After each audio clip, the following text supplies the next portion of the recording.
Follow this video to help with installing a ceiling-mounted track on a bay window. You will need the contents of the track pack as pictured, as well as a drill, a hacksaw, and a pencil. The first step is to identify the front and back of the track. The back will have a lip for the bracket as shown. Next, you need to measure the length of each window on the bay and mark on the track where the bends need to be. Gently bend the track where you marked using your knee. Bend it slightly and check the angle on the window as you go until you're happy.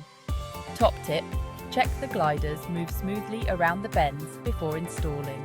You may need to cut the track to size.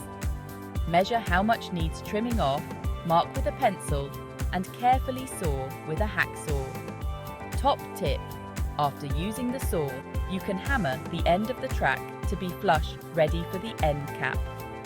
Connect the two track halves using the joining plate provided and tighten using the Allen key. For a ceiling-mounted track, the holes will come pre-drilled. Hold up your track to the ceiling, with a friend to help, mark where the holes need to be drilled. Carefully drill and fill the holes with rule plugs.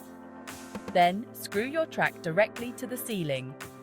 Count the hooks on your curtains to determine the number of gliders required. Screw the end cap to the track and tighten the end glider. Attach the joining plate cover to the front of the track to hide the join. Now you're ready to hang the curtains. Stand back and admire.